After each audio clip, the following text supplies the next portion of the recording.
From the Ben Pixel Studios in Las Vegas, Nevada, this is Phone Booth Fighting, a free weekly podcast covering the world of mixed martial arts and far beyond, with myself, Richard Hunter, and this guy, Frank Mir. He is Frank Mir, the two-time UFC heavyweight champion, current Bellator heavyweight fighter, and we got a friend in studio, Frank. I call him a mutual friend because we both know him. And he's also one of those guys when whoever mentioned his name first, the other one's like, oh, yeah, I love that guy. Yeah. Because it's not always that way. Sometimes when you both know somebody, you mention a guy and they're like, the tepid. That's right. Let's say hello to Max Rohskopf. Am I pronouncing your last name right? It's Rohskopf. Rosh. Yeah. Like an Rohskopf. SH. Rohskopf. Yes. I never say Max's last name, so I had to learn I try to avoid it, too. Yeah, Rohskopf. Yeah. Frank avoids your last name like Injikawani, right? Yes. That was the all-time back in the WEC days. That was that the... That was my worst nightmare. Wow. Until I went to ACB. And yeah. then, Oh God. And it's then Mega Medoff. Sharipov. Eventually, I just started telling people at the very beginning of the broadcast, because my partner Brian Lacey was very good at just. He would say your name the way it was supposed to be said, no matter how far from his culture your name was. And then I'd be like, I'm going to call him Steve. So when you hear me say Steve, I'm referring to, it'd be some kind of knockoff of their name. You know? Yeah. Well, you did a great job pronouncing my name, commentating my last fight. That's because I was staring at it the whole time. Like, what notes do you have? I'm like, just his name. Yeah. I know everything else. It's just his name. Yeah. So Max is a professional mixed martial artist in the lightweight division, 3-0 perfect pro record. And Frank, as the guys just alluded to, has called at least two of Max's fights, right? One. The first one. I was out of town for the other. Yeah, because I knew you fought FFC, Yeah. okay, but you weren't there. Okay, right. So his called his fights over there in FFC, and then I see Max every week at Extreme Couture because he's our jiu-jitsu coach for Wimp to Warrior this season. So I am under his tutelage. So welcome to the show, man. We've been talking about doing this for a while, so I'm glad you came up. Yeah, super glad to be here. Thanks for having me on. Absolutely. Now, Max, Frank, to me, is the he's like the well, tell you what, before we get into this, I got to get the plugs out of the way. So let's talk about Patreon real quick, how people can support the show. Almost got ahead of myself. If you haven't checked out our Patreon page yet, there is a banner on the front of phoneboothfighting.com. It's also patreon.com/phoneboothfighting. You get there either way. And here's how you can support the show. For $1 a month, that's right, I said $1 a month, basically the same thing that I tipped my barista at Starbucks earlier today.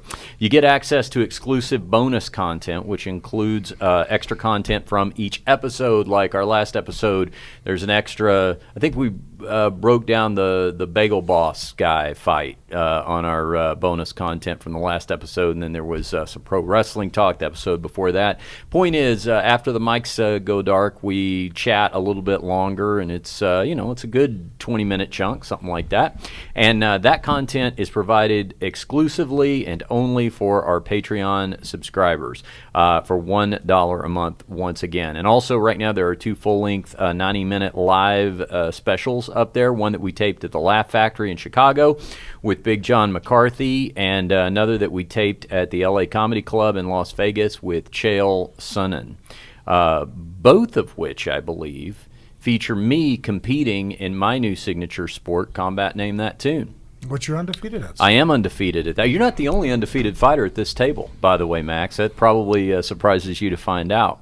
I have Frank and I created a sport. We combined our two areas of expertise, his being martial arts and mine being an affinity for classic rock. And the game is this: we clear the stage of all chairs and furniture, and then the DJ plays a song, random classic rock song. I don't know what it is. I have to say the name of the song before Frank can submit me. And there's not much time. And you're undefeated. There's not much time. That's because I am so quick. Quick. Two chords, and this guy knows what the song is. And the part that sucks, because I suck at music. I just didn't grow up around it.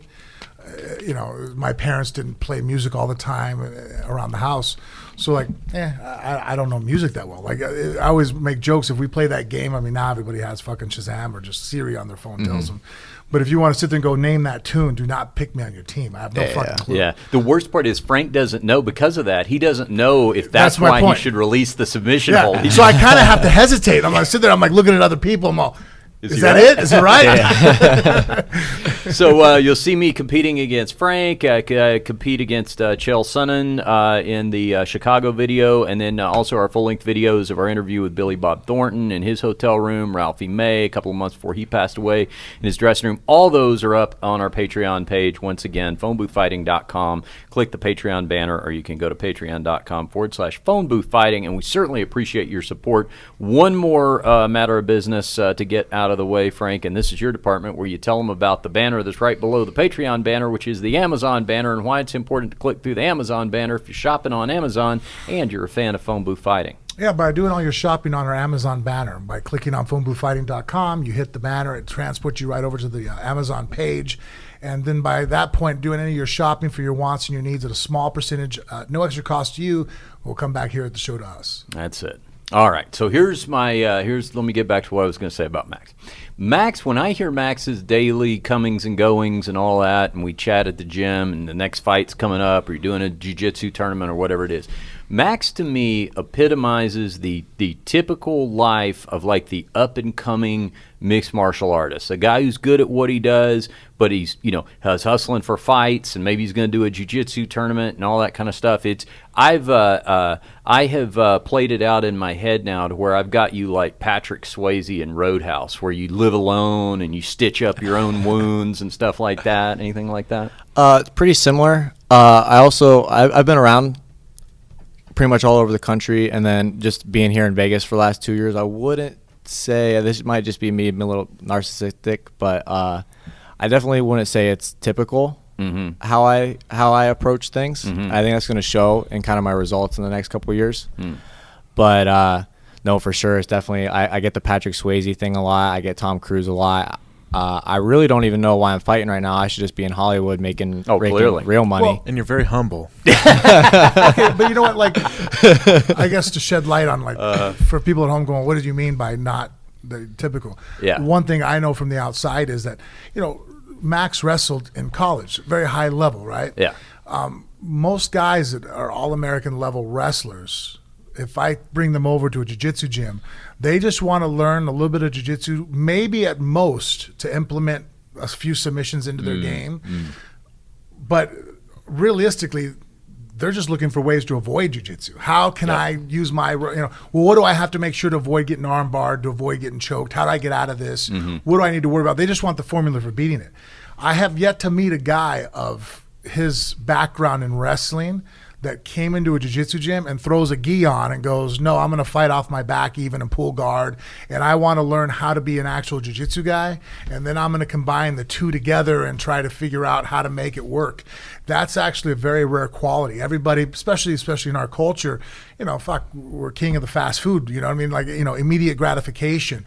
Most guys, they've already been wrestling since they were fucking 6 years old.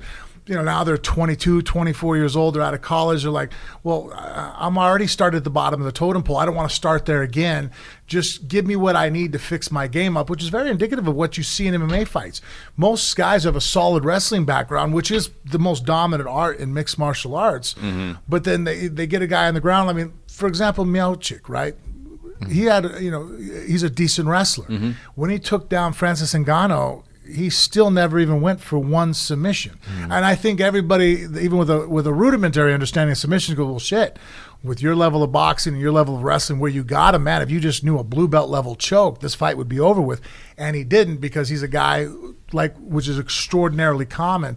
They don't submerge themselves into the different aspects of what the components of martial arts are. Very few guys, like I said, I mean, even John Jones, he'll joke around. When I trained there in Albuquerque, he still has a white belt. He's probably thrown a gi on 5 times in his life, let alone actually put a gi on and work themselves up to a purple belt level.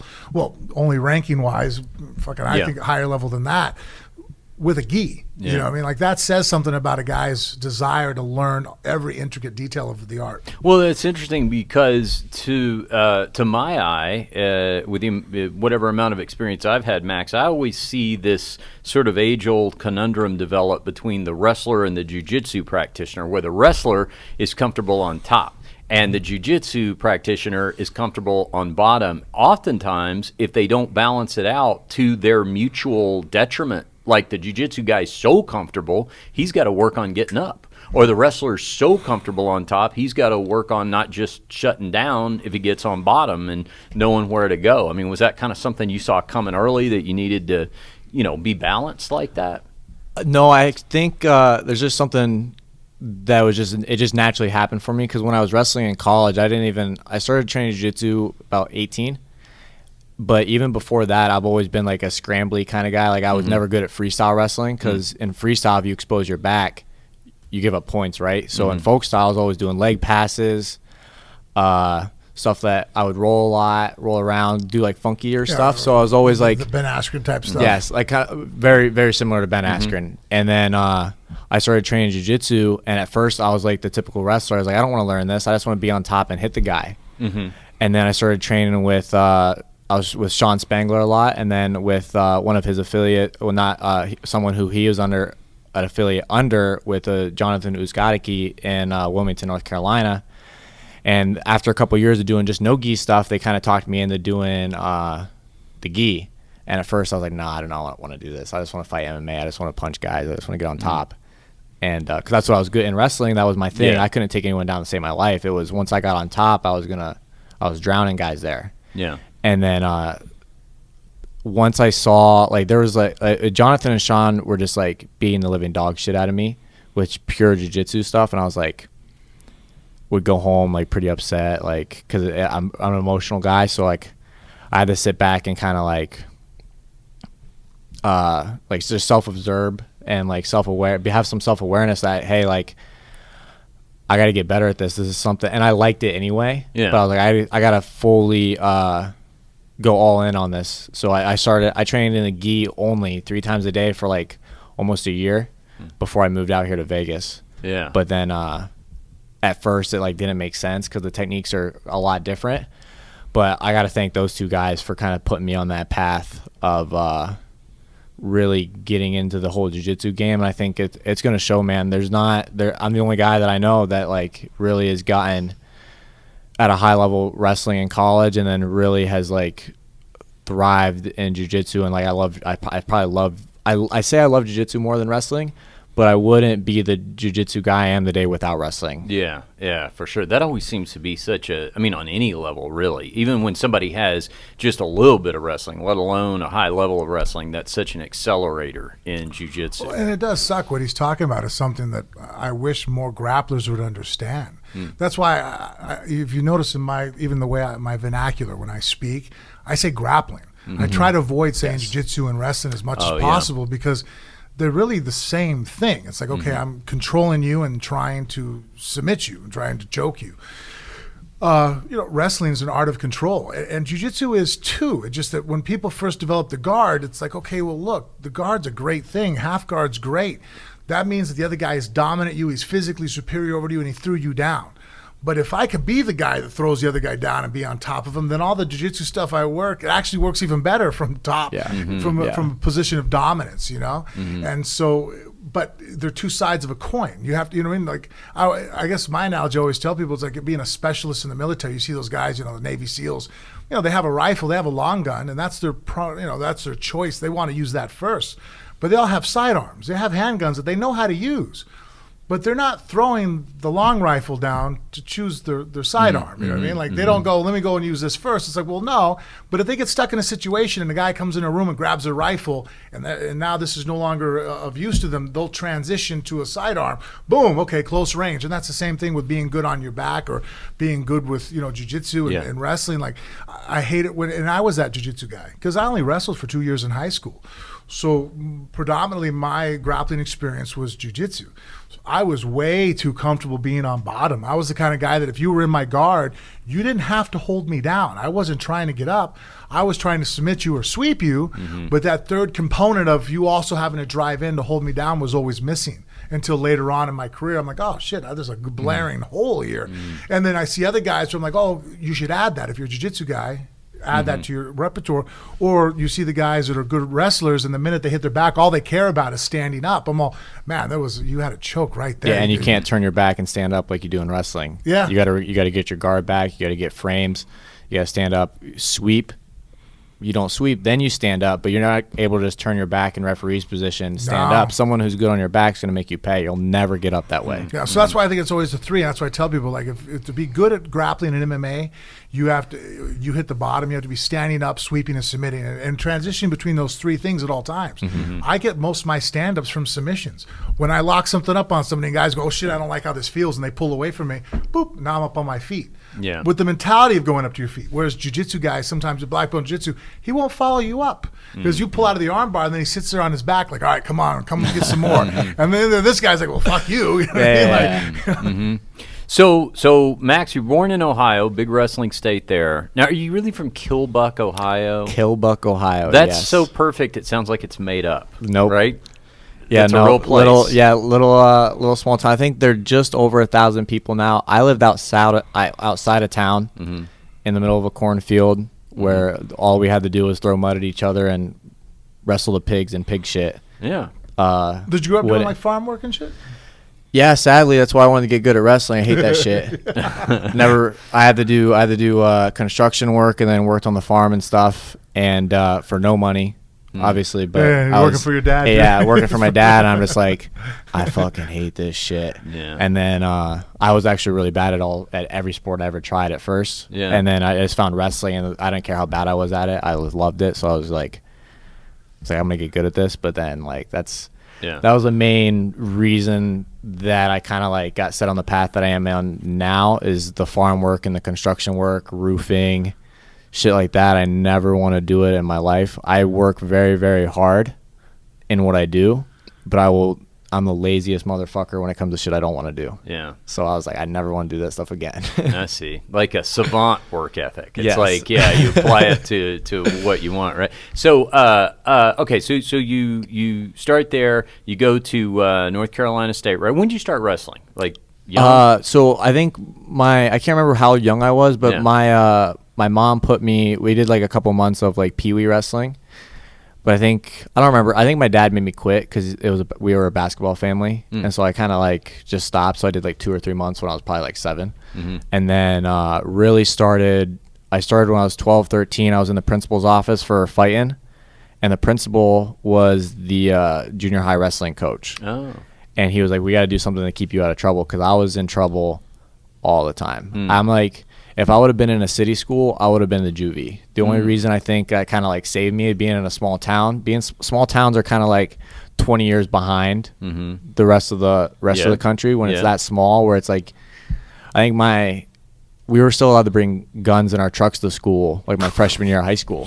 And that was only a few years ago. Yeah. And now that's like something you can't, everyone took a week off to hunt and stuff like that. So like, it just wasn't a big deal. But once I was like a senior, it was kind of like, we're not allowed to do that stuff anymore. We had like gun threats and bomb threats and stuff like that started happening. Yeah. Now, why do you? Yeah. That's probably, also too, on a side note, that's one of the things I think when your name got brought up the first time, when I was like, because I know you're at Dreisels, but I didn't realize you were coaching over at Couture's too, the Winter Warrior. Yeah. And so when Richard was telling me who the coach was, he goes, oh, Max. I was like, oh, yeah, I know who he is. In fact, he's taught class, the no-gi class, and I said, and I've seen him teach the kids class and stuff like that. Man, that guy's great at instruction. And that's what we were talking about, is how good of, which to me is even rarer, because most guys that are 24 years old, that, you're supposed to be selfish. You only want to make sure you're a good fighter. You're worried about you. And even if they teach class, they're just doing it to make sure they keep their free membership at the gym usually. Yeah. That's the whole concept, But to teach a kids class or to teach a Winter Warrior where you have people that literally have no fucking clue. Okay, half guard. Half of what? Yeah. You know what I mean? Like, you know what I mean? Like, well, guard? Yeah. What are you talking about? And so for you to have that good of a patience instructional-wise, probably coming from such a background allowed you to understand people better? Yeah, I think just not a lot of time to get into it, but I definitely had a really rough upbringing, and I think that being around a lot of really shitty people taught me everything that I wasn't supposed to do. And then also because I was so angry as a kid, I was always fucking up. You think that's why you were in trouble in school and all? Oh that? yeah, 100%. You learn what you get. Yeah, you get. sure. Yeah. So like, but I think I messed up a lot. I was always in trouble, but I didn't want to be in trouble. I wasn't a kid that I was like, oh my god, like I'm just gonna keep fucking up. I'm just gonna keep fighting. I'm gonna keep like it hurt my heart every time that I got in trouble. But I always sometimes I just like. I couldn't help it. That's just what I knew. Yeah. So I always learned from stuff like that, and I've slowly like I'm not even close to being like the person that I want to be. So I'm still growing in that way. Like every time like my kids test my patience, adults test my patience, I'm still trying to like grow from that. But I've always just I think you got to give back. I wouldn't be where I'm at today if it wasn't for people who helped me that had zero reason to, other than they just saw that I wanted it. So and I can't complain. It's I get to teach martial arts for a living, and then I get to train, and it makes me a better fighter at the end of the day too. I think another thing that separates me, I only had one amateur fight, but when I turned pro right away and I had a really tough opponent in my first fight, my coaches really weren't worried about it because they were like, your fight IQ is just like, they see it in the room when I'm sparring. My fight IQ is like better than guys that have 30 fights. You can just see that, and I think that just comes from the coaching part of it, where I had to learn it. I had to be smart with it, and I always try to think about it. It's always kind of weird because like in school wise goes back to like the savant work ethic. Yeah. In school I had like 2-0. I was like D's and C's all the time, but I didn't want to do it. But when it comes to like stuff that I enjoy, I'm like, yeah, I'll work very hard and I'll get smart at it. When you so you meet the principal that's also, we say, the junior high wrestling coach, right? So that's going to get you into wrestling and keep you out of trouble and all that kind of stuff. But obviously, things at home probably don't necessarily change. Family stays the family and all that kind of stuff. Even at that age, though, does that change the way that you start to view the dysfunction at home, where you've got like that positive influence coming?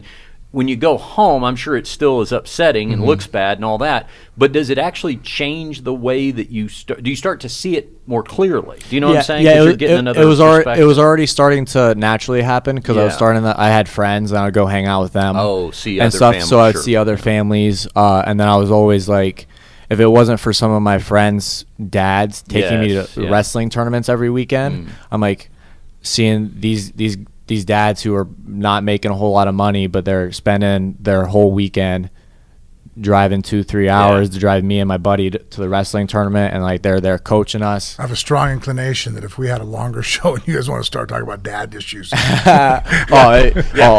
day. And then that's a challenge. All right, everybody stand back. But then I just started seeing other families. I'm just like, it's not supposed to be like this, because for the entire like first 10 years of my life, I just thought that's how people were. Yep. And that's how I acted. But then I started to learn that it's not how it is. And then but it definitely set me on the right path. It was kind of cool to see, because they tracked it. It was my detention. I had like 100 detentions, 70 detentions, 60 detentions. Every year it went down and down.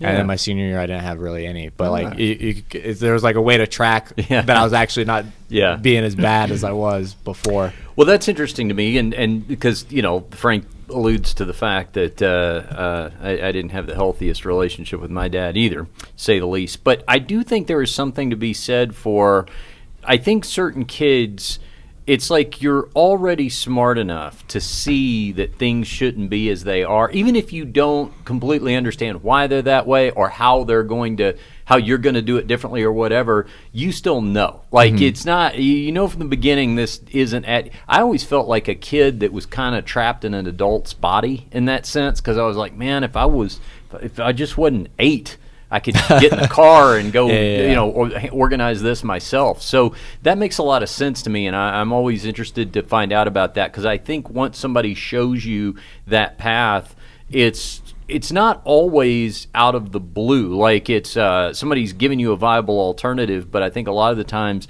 that a kid can recognize that, it's because they, like you said, they were already knowing something's not right. I've seen other examples of this. It's different other places, and you just basically needed that vehicle, whether it's a literal vehicle or a figurative one in terms of like, wrestling or something like that to take you there. Being in a small town, and my mom was amazing. Yeah. My mom, once I started wrestling, I realized that like I had control over pretty much everything. My mom let me do whatever I wanted. Like if I wanted, when I was in high school, I could go out and do whatever, and she knew I was going to make good decisions. But when I was 12 years old, I told my dad, I was like, I don't want to see you ever again, and like I don't need to be around you, and I'm going to be like successful and build my own life. I'm a 12-year-old. Yes. The biggest balls in the world telling my 6'4", 230 dad to fuck off. Yes. And it's like, and then my mom, after that, I was 12, 13. I was making my own decisions pretty much like an 18-year-old. Were your parents still married?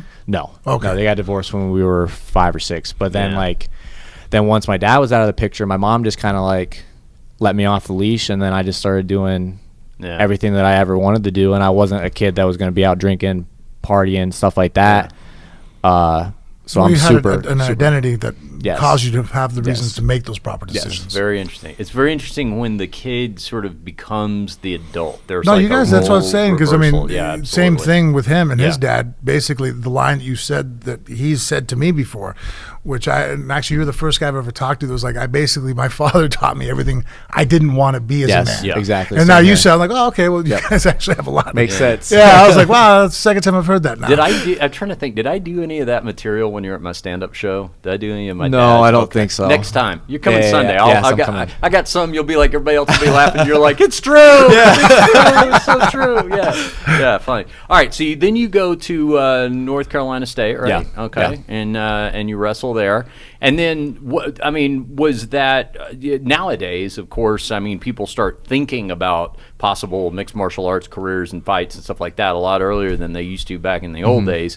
But, was that something that everybody was just always talking about and you were always interested in, or did it happen more accidentally than that? No, so when I got there, the Pat Popolizio and the whole new coaching staff, their whole goal, so they created a regional training center, which is where you go post college to train to make the Olympic team or make world teams or whatever.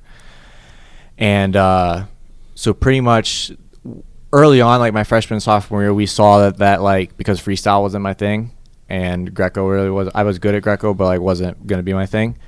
We were starting to look at options as far as like what I could do as far as possibly still be an athlete pretty much after I'm done training. And then I already started doing jiu-jitsu. And then once I like kind of made that decision that I was going to fight, I started boxing in Raleigh with Remy Fullwood. All summer I was training boxing and wrestling and jiu-jitsu, all of it. And so I started doing that at 19, 20. And that was just always I really liked that my coaches in college were very supportive of that. They kind of like, we would talk about it and they're like, dude, like with your wrestling style and stuff and how dominant you are on top and how well you scramble, like you could be really, really good.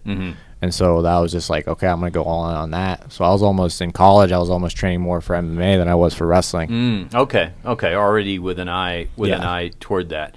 So then you turn pro, which probably just a couple of years ago at this point, right? A little over a year ago. Oh, okay. Yeah, a little over a year ago. So you do, and then how does that, and this kind of gets into what I was saying at the beginning about, because I think a lot of people who are MMA fans, they watch UFC and that kind of stuff, but they don't really realize when you're just starting out what that hustle is like. You're working to get your own fights. It's a smaller promotion, but you got to make sure it's a good promotion as opposed to a bad one. How are the matchups going to go and all that kind of stuff. So do you handle that kind of stuff yourself? Did you have anybody that kind of helped guide you business wise into that stuff? So we were trying to get amateur experience. I was trying to get amateur fights, and I was lucky to get one. And I won by doctor stoppage. The guy's face was too swollen to continue after 3 minutes. So I was like, Why are you wasn't smiling? really, Why are you smiling wasn't when you say really. that? I think it's funny. Oh, okay. He used to train with us at Extreme. He's the weirdo. Oh, okay. But and then after that, like it was stupid. Like amateurs weren't signing up to fight. Like they didn't want to get the experience. It's like if you want to fight a wrestler now, like a good college wrestler, you should do it now. You should. Now's the time to do it. Like I see amateur fighters here in Vegas all the time. They're like, oh, I don't know if that's a good matchup. I don't know if I should take that fight. So shut up, bro. Like now's the time. Every other amateur sport has thousands of competitions throughout their life. Amateur MMA, if you don't have any background in it, you're gonna have 5 amateur fights and turn pro. You have no idea how to compete. Yeah. I learned how to compete after 7 years of wrestling, I think. You know, like that's a long time to be competing. And same thing for jiu-jitsu. I've had probably 1,000 wrestling matches, probably 100 jiu-jitsu matches, and tons of like just wars in the gym as far as like training for wrestling, jiu-jitsu, and boxing. So like I have a lot of experience. But like if you're just an amateur MMA guy that just has no background, you started training when you're 18, 5 fights is not enough. So you're just not ready. So you were looking for amateur, but you only got the one, and then it was turn pro. So how do you deal with that kind of stuff now, as far as like getting fights? I mean, are you actively watching, looking to? Now I have I'm managed by Brian Butler with Sucker Punch. Oh, but okay. at my first professional fight, we just all the coaches at Extreme were just kind of hitting up promoters for me, and I ended up getting a fight with WFF in Arizona against a guy from. Arizona, one of the big gyms in Arizona, MMA Lab. Okay, MMA Lab. John Crouch's place. Yeah. And so we were just looking, and then after that fight, I guess the guy I had fought, it was pretty good, and I think he's won both of his fights since me by knockout in in like 2 minutes. So like he was pretty good, and I think they brought me out there actually to lose, and I smashed him. And then I was looking for fights on my own, and we were just like couldn't get any fights, and I'm just like, I'm 1-0 with no amateur experience basically, and it's like I hadn't started doing a whole bunch of jiu-jitsu stuff, so I was literally just like a college wrestler. So I was like, I get it why guys don't want to fight, but like come on, like if you can either fight or you're either ready or you're not. If you say you want to be a pro fighter, you better be ready to fight everyone. You're not going to go your whole career without fighting a good grappler. So that was kind of frustrating, and then I ended up signing with Brian Butler with Sucker Punch, and now he handles all of that for me. All right. That sound like is any of this sounding familiar, Frank? Is the beginning of the days, or is this back to? It's always interesting when you put somebody who's like the old veteran with the new, because you can compare then and now and how everything worked out. I mean, it was even worse. Yeah, we didn't have amateur. Yeah, Frank's got the story of Joe Silva on his bicycle, right, pedaling by the gym and signing people up for a pro fight. I mean, in 2000, 2001, I mean, there was amateur fights, but I mean, for the most part, you just turned pro. Yeah. Guys just jumped right into it, and because the different level of shows were amateur level, realistically, you know, I mean, nowadays the amateurs are much more professional level than they were back 20 years ago. Yeah. But that was just, you know, you just kind of just jumped into it because there really wasn't enough avenue to go another way. Yeah, that's. I remember Randy Couture told me one time that, you know, when he first started out, that you just sort of believed whatever somebody wrote down on paper, like when they did the medicals or the weigh-ins, or if there were even medicals or their whatever. Background. Yeah, like he said one time, he's like, you know, I remember somebody wrote down that they had 100 pit fights. He's like, what's that? You know, I don't know, but I guess they've had 100 of them. Yeah, that's what I'm so glad about now, because I mean, you know, I grew up late 80s and 90s, you know, and there used to be that, you know, because I came from a martial arts background, and everybody would talk about, you always had that guy that was undefeated 300-0 street fighter, and that was the one thing I was so happy about MMA. It gets rid of that bullshit. You know what I mean? Like real quick, it's like nowadays, you know, not that there's still not idiots out there probably fucking, you know, no one peddling their bullshit. But for the most part, if someone goes, hey, I'm Billy Badass, I can kill, you know, really? So, I mean, you don't want to be rich, because if you really were that bad of a motherfucker, you know what I mean? Like, I know a place that we can go where you could do this for real and do it on camera, and you're going to make quite a living, you know what I mean? Yeah.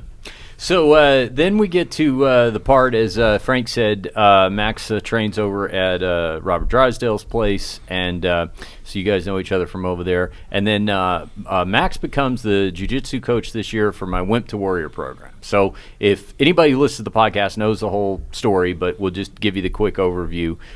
Wimp to Warrior, if you go to wimptowarrior.com, the number 2, wimptowarrior.com, you'll see what I'm talking about. It is an international program run by Richie Cranny that out of Australia that basically allows people, everyday people, with little to no MMA experience to train for about 5 months in a professional gym with professional coaches and 5 days a week. And then at the end of the 5-month period, you get an actual amateur fight, if you so choose. Don't have to do that, but that is available to you. And we had, I don't even know if I ever told you this, Max, but basically the way the whole thing came about for me was last year we had Richie on the show. He was in town for International Fight Week, and to promote the that they were going to be doing their first season here in Las Vegas.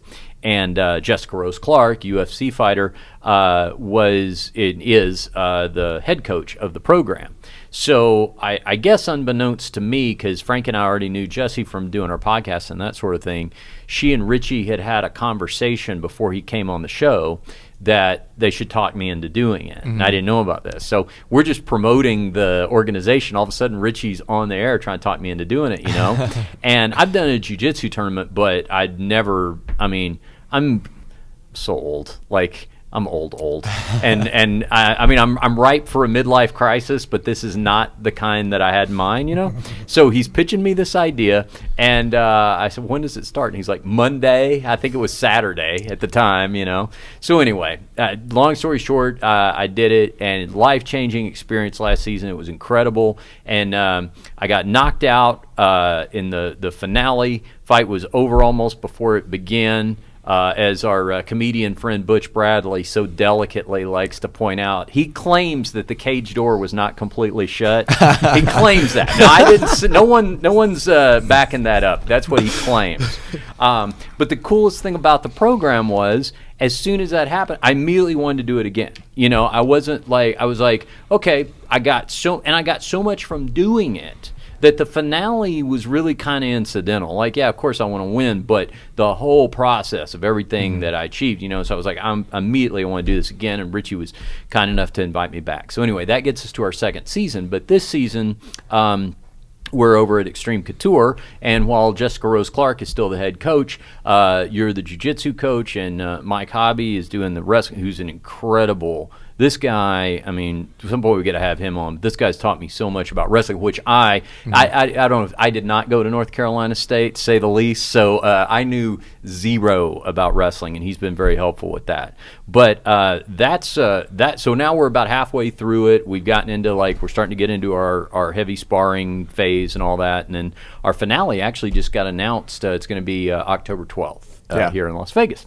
So that's the overview. If anybody wants to check this out, and I always say, please just go to the website, wimptowarrior.com, and look it over. And if you have any questions, Frank and I have already had several listeners to the podcast have signed up in other cities and competed, which is really cool because you hear their stories and all that. So if anybody's got any questions about it, if you want to hear the perspective of somebody who's done it now twice, just DM me, and I'll answer any questions you got about it. But anyway, all that being said, I want to find out, because I'm always curious when the pro fighter gets introduced to Wimp to Warrior, and then especially gets involved in it and all that kind of stuff. So how did you get involved, and then we'll get into your thoughts about it. So I got involved because so Jessica was asking all the coaches, like Eric Nixick, Dennis, who at Extreme would be the best coaches to do this, who would want to do like the Wimp to Warrior thing. And I was teaching no-gi at Drysdale at the time, and then hadn't started teaching kids, but I was teaching kids class at Extreme every once in a while when the instructor wasn't there. And then I was teaching some of the gi and no-gi classes, and I also I'll teach pro team practice at Extreme too as well when Dennis is out of town. So I wasn't like coaching at any one specific place like very consistently, but I was kind of all over the place. If someone needed me to coach, I was doing it. And then So I kind of quickly got like a decent reputation for being able to coach pretty well, being pretty personable and stuff. So the first person that I guess Eric told Jessica was that it would be me, and then Hobby was another one. And Jessica asked me if I would do it. I didn't bat an eye. I said, yeah, of course I'd love to do it. And then that was pretty much it. I didn't really know what to expect. Yeah. But it's been fun. Okay. It's been fun. So you didn't know what to expect, and then you show up, and you show up see the first what's couple, happening here. Yeah, I thought there would be more people. I thought that we'd have a little bit better Smaller of a group turnout. this year than there was last year. Yeah. But definitely nothing's really caught me by surprise. I think that it's hard. I don't know if I would be able to do what you guys do, as far, especially some of the other people who have no background or are barely even fans of the sport. Yeah. Just kind of find it and they start doing it. It's hard. For me, I wish I just have you guys more than once a week. Yeah. But it is what it is. Yeah, and that what he's talking about is it's a 5-day-a-week program, but he's got a designated jiu-jitsu day, and then she's there a couple of days for striking and wrestling and all that. So it's segmented, and there's a sparring day and all that. That's what he's talking about. It's fun. I've learned a lot about myself in this. Like I was just talking to someone I think last week about it, because I actually think, because now that I teach kids and then I teach adults too, I have kids as young as 4, kids 17, and then I also have adults who are 40, 50. I do privates for people who are like 50, 55. And so you got to have a completely different style. And I was telling someone the other day, because I like to cuss, it's much easier for me to talk to adults because I can be my authentic self. Oh, yeah. I can't really do that with kids. Yeah. And I'm still trying to learn and try to be able to get through to them. Because like I think one of my first words was "fuck." Like that's just how I was raised. But I realized they're not my kids, so I can't cuss at them. But like it's just taboo. That's just how I authentically talk. So it's easier for me to talk. I have a hard time like bringing the kids in and like giving like a motivational speech or something like like you know me, I like to talk about more philosophy than anything else, and like try to like relate it to everything. I do that very well when I can say whatever I want.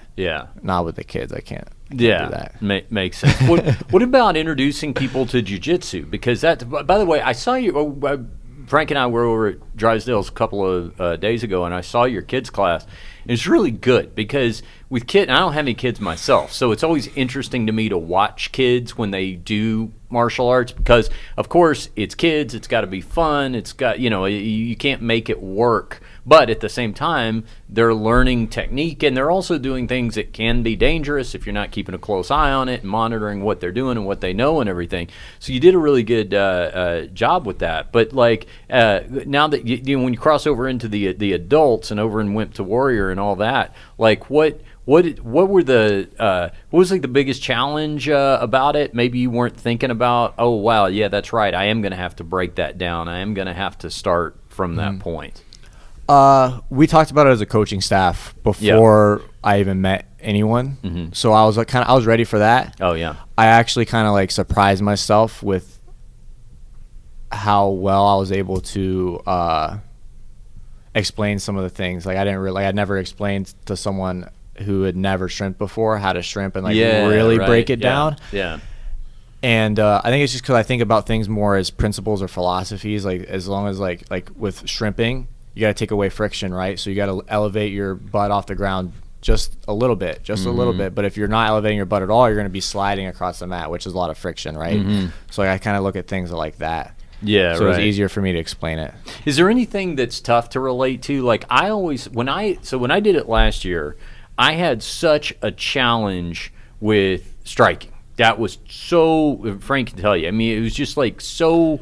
It doesn't make the whole concept is counterintuitive. Some hard object is coming at you, and you rather than move away from it, you're going to kind of look it in the eye and counter program what's happening. I mean, that whole process has to sort of be torn down and then built back up, right? And then it's interesting to me this year, now that I'm the wily old veteran of the group, but it is like I see people who are at that same spot that I was last year, and that's where I didn't realize I got so much out of the first season until I did the second season for reasons like that. Because now I'll see that happen and I'll be like, oh, I know exactly what is happening. This person, that's exactly what happened with me, and it's going to get better, and here's how it's going to get better, and here's what you got to do, and stuff like that. Was there anything sort of like that? Because I do think, like, from the standpoint of somebody who's kind of always known that they've wanted to do this, is it ever difficult to kind of relate to, well, no, wait a second, not everybody has that mindset that I have?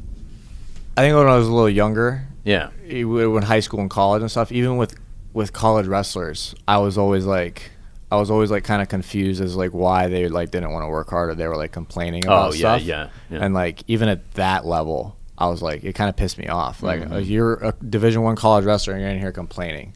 Yeah. So now I think I've grown and matured a little bit, and now it's like it doesn't, like, it used to bother me that like my teammates didn't want to work hard and stuff like that. And now I'm kind of a little bit more understanding. And I think that everyone comes from a different background and everyone has different things. So now I think I'm a little bit more like compassionate. Like I can see when you guys are like struggling, and I try to do a good job of pushing you through that. Yeah. But then also there's too much where it's like you break, you want to bend, you don't want to break. You want to bend as far as you possibly can, like ideally as far as I can possibly bend you. But if I break you, you're just going to leave, or you're not going to like it, and you're not going to have a good relationship with training. Yeah. As especially with adults and kids both. I want the kids to have a good relationship with training. Little harder with the kids though, because I think kids, especially the kids who are their parents are affording $150 a month for several years. I think that's a lot of money to me. Oh yeah. They don't have, most of my kids don't have anything hard in their life. Yeah. So I kind of try to make it a point to make sure it's hard, because I don't think you grow if something's not hard. If you go your entire life and nothing's hard, or you go until you're 18 and nothing's hard, you're in for a rude awakening. Yeah. So I try to find a good balance between that. I think a lot of times my natural reaction is going to be like, if something's hard or if you don't get it, like suck it up, figure it out. But I think I've grown in the last couple of years, and I think I'm less like that now. I always think it's interesting to see. To me, the success is really measured not necessarily on how I'll say everybody does in their finale fights or something, but how many people want to keep training after that. It's the growth. It's having a good relationship. That's my goal. Yeah. And it's funny too, is on the outside looking in, like for me, like if I were to lose a fight, I would be so devastated. I would think that people would like me less. And so I realized, like, I think some people also, I think other people feel like that too. Like if you lose something and you're supposed to be good at something, like if you lose, you think people, because that's your identity kind of, people will think, oh my God, like what are they going to think or whatever. Yeah. With you guys, it's like, I think there's definitely at least one or two of you guys that, like, if you guys lost the finale, you would think like that. But I want to make sure they know that, like, that doesn't matter. It's the process. Like, your family's still going to love you. We're also going to care about you. We still want to be your teammate. We still all want to train together and stuff like that. I think that's a super important thing to talk about. I had this one moment, Frank, early on with one of the guys that's training that, you know, he knew I'd done it the year before and all that, and it was a little more experience with him and stuff like that. And sometimes when you're a little more experienced, you can share just even on a basic level. Here's a little thing I know, you know, that kind of thing. So we're kind of having that experience, you know. And he goes, so what was your fight like last year? I'm like, oh, I got knocked out right away. And he was just like, oh, damn. Like, because you could tell in his mind, he must have been thinking, man, this guy must have tore it up if he's coming back to defend his title. And when he found that out, you could just see his look was like, oh, no. Like, but to me, that's part of the, you know. It's definitely more about the process. Yeah. But it also takes, like, someone who's very self-aware to realize that. Yeah. You know, you got to be pretty self-aware when it comes to stuff like that. Yeah. Well, it's like I've been telling Frank for a while. I just think it's going to sound better when I tell my stories at the old folks' home if I talk about my multiple fight career. Because it's one thing if you just have one fight, but I'm going to emphasize the S. I'm going to be like the fights that I had. Of fights. Yeah. I can't, you know, breaking them down, this one versus that one. Well, what Max is talking about, it's weird because if you have a competitive nature to want to push yourself, the idea that it's okay with, not that you're ever okay with, but you have to learn how to live with failure. Yeah. Because inevitably it occurs, whether it's in a practice, even if you have an undefeated fight career, there are times you still got your ass kicked in practice. You know what I mean? Many times. Right? Many times. And so yes. if you're that kind of person that there's such a line of driven, because I've seen guys, it's like, I'm like, hey, you got your ass handed to. I'm like, oh, well, fuck, you're never going to be any good because you don't care. Like, it doesn't bother you. Then you see the other guy who, like, cares so much that he got his ass handed to him in practice, he doesn't show up anymore. Yeah. His solution to, well, if I don't show up, I don't get my face rubbed across the fucking mat up and down when my girlfriend's over there watching. You know what I mean? Like, so there's that fine line, and it's really, that's the part of, like, being a fighter that's the part people don't want to do. That's the hardest part. Yeah, I think when people talk about, oh, you get punched in the face or you get hit, I'm all, nah, there's a lot of fucking crazy sports out there. Skateboarders get hurt way fucking worse than I've ever been hurt. Those dudes, we can go on YouTube right now and I'll tell you, you can find the craziest, those guys having arms pointing the other direction, legs. I mean, there are some horrendous accidents on a skateboard. So physical injury, but if I ask one of those kids, hey, do you want to fight? Do you want to get in there? It's like, you mean get my ass kicked? It's like, it's the ego. It's that part of it that you guys are overcoming by going in there that most people just can't get over. They either have too little, too much, but that fine point of having enough of an ego to care, but not so much that it buries you. It's a constant dance that I think everybody that I know of, dude, I'm 40 years old and I still juggle with it. You know what I mean? Back and forth, where sometimes it's, fuck, I don't want, you know what I mean? Like, bad day here, and like, you know what? Fuck this, I'm done. You know what I mean? Like, if I can't do it at this level, I don't want to do it anymore, you know? And then, no, but I love it. And it's very difficult dance. No, it's a good point, because to me, even if you lose in that final contest, you've won the war of attrition just by all those days that you've shown up. And like you said, it's maybe, getting punched in the face once or, a couple of times versus how many hours of just getting ground down and wearing yourself out and feeling like, you just got nothing left in the tank. That's what my girlfriend said to me, like, when you got done with the finale. She's like, the fact that you got up 5 days a week at 6 a.m. for 5 months, that's true. When I look back on it, I mean, that's nothing I would be just wanting to do anyway. So that's like, there's been like a whole series of victories. You know what I'm saying by that point? What I was impressed with was, I remember my first time boxing as an amateur. I was still in my teens. Yeah. And when people weighed in and we showed up later, because we weighed in the morning and then at night it was the tournament, we had guys not show up. Other kids weighed in, and all of a sudden, like, in fact, one of the guys I was supposed to fight didn't show up, and I got stuck with a guy that was much closer to 200 pounds, even though he was taller than I am.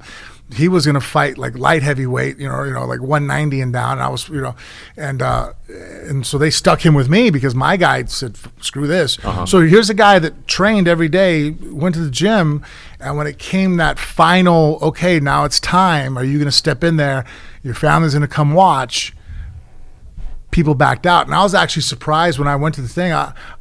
In the back of my mind, I'm like, there's going to be one or two of these dudes ain't going to show up. You know what I mean? Like, one or two are going to pull up lame on an injury and go, fuck. You know what I mean? Like, Frank won't say my name because he's being nice, but that's what he was thinking. He was like, he told his wife, oh, we're going to this thing. He'll be at home. On the flip side, I actually tried to talk him out of it because he had a pretty serious injury. I remember we dropped me off, and we were carpooling, and I got out of the car, and I looked at him because he's telling me what's going on with his thigh, what he's been dealing with for like last 3 weeks. And I'm like looking at him, I'm like, Richard, I've taken fights with broken hands and injuries and AC joints that are, sprained. I get paid. You know what I mean? Like, you know what I mean? Like, I'm at a point in my life where it's like, I could say no to the fight because I'm hurt, but then I got to explain to my kids that they're not in private school the rest of the year. I'll take the fight injured. I'm like, you're not in that situation. If you really have you have a pretty serious injury going on here. It could affect your work. Yeah, or what you do for a living. Then you get hurt even worse, and then it's like, can't train. You got to fucking limp the rest of your life, and now you can't even do martial arts on a regular level. I'm all, for what? I mean, you're not healthy. Yeah, I'm like, so I mean, I was like, I really evaluated. If you don't think you can be at least at 90%, there's no harm in pulling out, especially because what's lost? It isn't like we're going to turn the lights off at the house, you know? Yeah. Well, in terms of everybody showing up, I think that's one thing that's a really good testament to the program is that, because to me, all of the confidence building takes place in those months leading up to it. So, yeah, of course, you can be nervous and you want to win, but maybe you won't. And, you know, that's all tense. It's a tense day when you have the finale. But I was surprised at how calm I actually felt doing it because of all the preparation leading up to it. You know what helps? Here's the one thing about the program. That I told you not to let me out the door. That's what I told Frank. I go, okay, so here's your number one job. I said, just stand by the cage door in case I try to run out. You block the door. Yeah. No, one thing that's good about the Wimp to Warrior, that it's a step in between fighting for real. Yeah, right. Okay. Yeah. And when I say that, it's not a diss towards the Wimp to Warrior. People go, well, you know, the fuck, I'm fighting for real. I'm like, you're fighting your sparring partner. Yeah. Right. Like, I see Max all the time in the gym. I see Robert, right? Robert is a fucking ninja at jiu-jitsu, right? He doesn't make me nervous to look at him. Now, if we go to another school right now and I go to a seminar and I jump in and I walk in, there's a bunch of purple belts on the mat. They're like, hey, we're going to roll. I get a little nervous. There's that little twinge of unfamiliarity. You know, it's kind of like, you could be with your girl, right? I don't care if she's a 10. If you've already slept with her for the last couple months, she doesn't make you nervous anymore. But the first time you hooked up with her, I guarantee your heart was pounding. You know what I mean? Like, you know, it's new, it's nervous. And that's one thing about when you go to fight that this isn't replicating completely is that, you know, you don't know the other guy. You haven't, you know, acclimated yourself to him. Whereas the Wimp to Warrior, the fact you guys train together, I think helps that stat. Of okay, well, it's like I'm out there, I'm fighting, but I'm fighting Richie. I know him, regardless if you could kick my ass or not. I know you.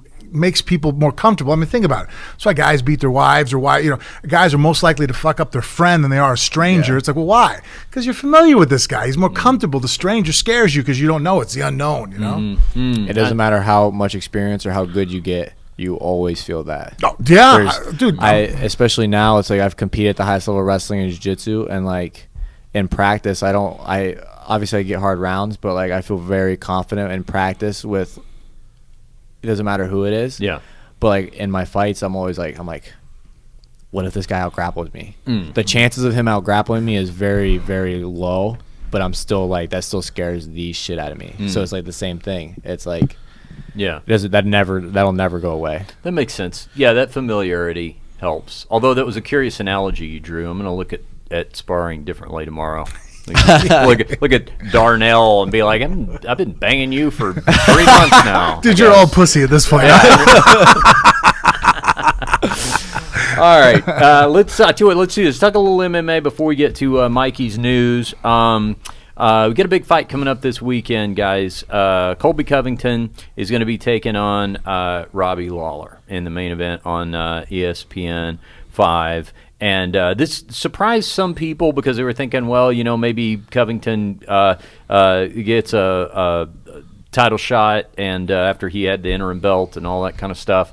But no, he got the Robbie Lawler matchup. But he's up to his old tricks, Colby is, in terms of his trash talk. I don't know if you saw, Frank, that he's hoping that Donald Trump Jr. attends the fight because, you know, he's closely associated himself with the Trumps now, and he wears the hat and all that kind of. We were talking about this. I guess hosted MMA Junkie the other day, and we were talking about it, right?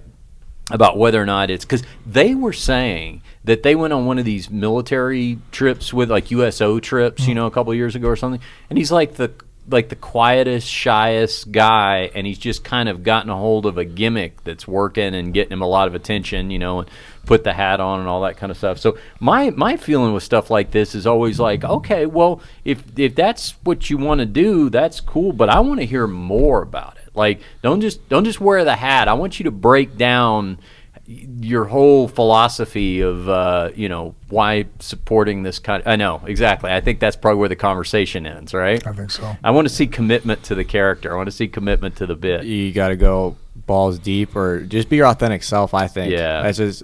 I think he possibly could do a lot better if he was just authentic, and people would like. It might take a little longer because you're not getting that instant gratification of the Instagram likes that you're getting with the girl that you paid to do the video with or whatever that he's doing. Yeah. You might get like instant gratification from that. But I think in the long run, if he was more authentic, he probably could end up getting a little bit more attention, assuming he has any bit of personality. Yeah.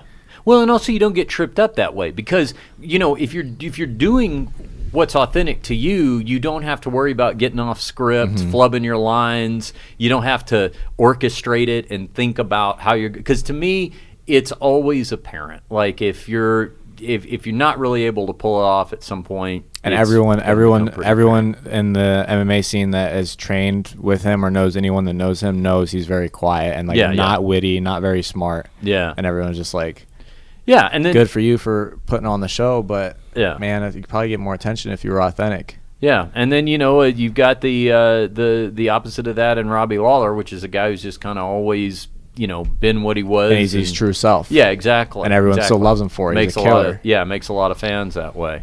Yeah. What do you guys think about the fight? You think there's any chance of Colby just out wrestling him?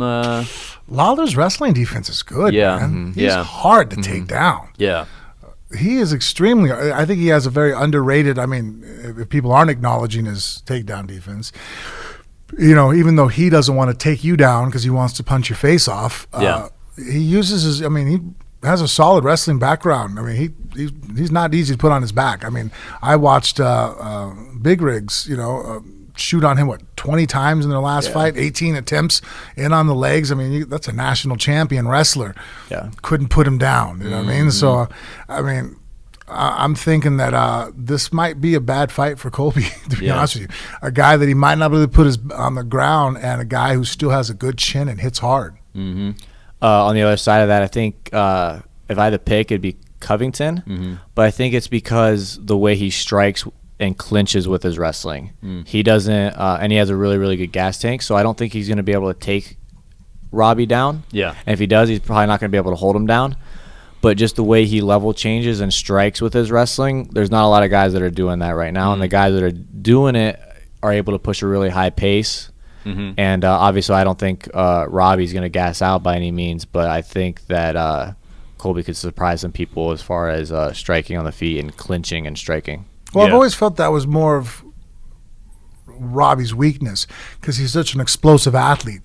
But he hits so hard that people do give him his space. I've watched rounds where I'm like, the other guy, I'm like, dude, he's tired. Like, go after him. And Colby puts on that pace. And and people don't go after him because they're like, man, the guy has a straight left hand from hell still.